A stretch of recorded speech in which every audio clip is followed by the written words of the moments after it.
They say that the only constant in life is change. But there's one thing about this that I don't understand. Why are we so afraid of it? We run from it, hide from it, try to deny its inevitability. But why do we do that? Because we think that death is the end. But what if it's not? What if there's something beyond it? Hi, everyone. Welcome to this channel. Today, let us explore the fascinating world of ancient Egypt and discover their unique approach to death and the afterlife. Prepare to be amazed by the intricate process of mummification and learn how the Egyptians ensured the eternal life of their pharaohs. So get ready to embark on a journey through time and uncover the secrets of the Egyptian afterlife. The ancient Egyptians kept busy in the afterlife, just like they did in the land of the living. But first, they had to get there, and to do that, they needed a reliable mode of transportation. Just kidding, they didn't use cars or boats or even planes. They preferred to travel in style, aboard a magical vessel known as the solar boat. Picture this, the year is 2345 BC, and you are an ancient Egyptian priest with a very important job.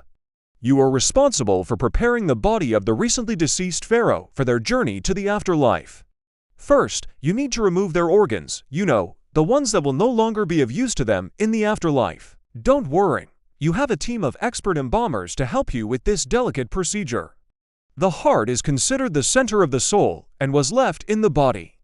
However, the brain was often removed and discarded since it was not believed to be necessary for the afterlife. Once the organs are removed, it's time to preserve the body.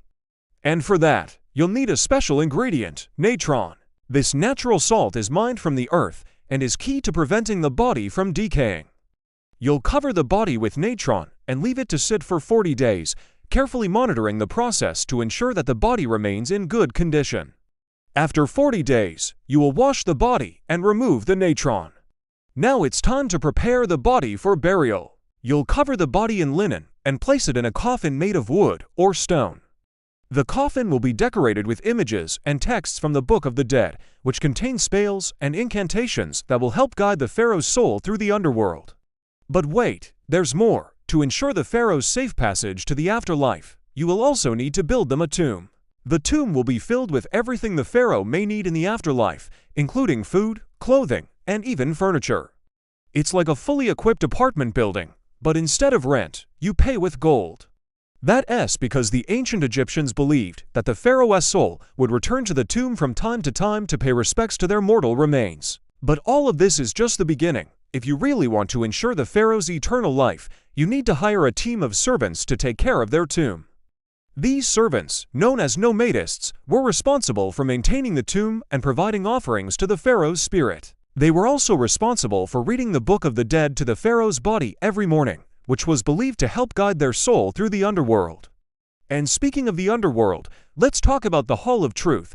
This is where the deceased pharaoh's heart was placed after being removed from their body. The heart was considered the center of the soul and was believed to contain the pharaoh's consciousness. In fact, the Egyptians believed that the heart was so important that it would be weighed against the feather of justice at the Hall of Truth.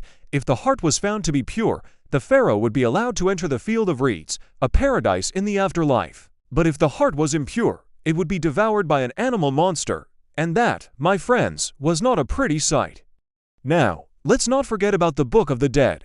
This collection of religious texts, which included spells, incantations, and hymns, was used by ancient Egyptians to help guide the dead through the afterlife. The book was typically placed in the coffin with the deceased and was read to them every day by the nomadists. Some of the most famous examples of the Book of the Dead include the Papyrus of Ani and the Book of the Dead from the Royal Ontario Museum. So there you have it, a glimpse into the fascinating world of ancient Egyptian beliefs and practices surrounding death and the afterlife. From the meticulous process of mummification to the importance of the heart and the Book of the Dead, these rituals and traditions offer a unique perspective on how the Egyptians viewed the transition from life to death. Whether you're a history buff or simply curious about different cultures, exploring the Egyptian afterlife is sure to leave you with a newfound appreciation for these ancient people and their rich cultural heritage. So what do you think? Did you find the Egyptian approach to death and the afterlife intriguing, or perhaps even a bit unsettling? Share your thoughts in the comments below, and let us know what other topics you'd like to see us cover in the future. And don't forget to subscribe for more exciting journeys through time. Until next time, keep exploring, keep asking questions, and keep expanding your knowledge. Who knows, you might just discover something that changes your perspective on the world around you.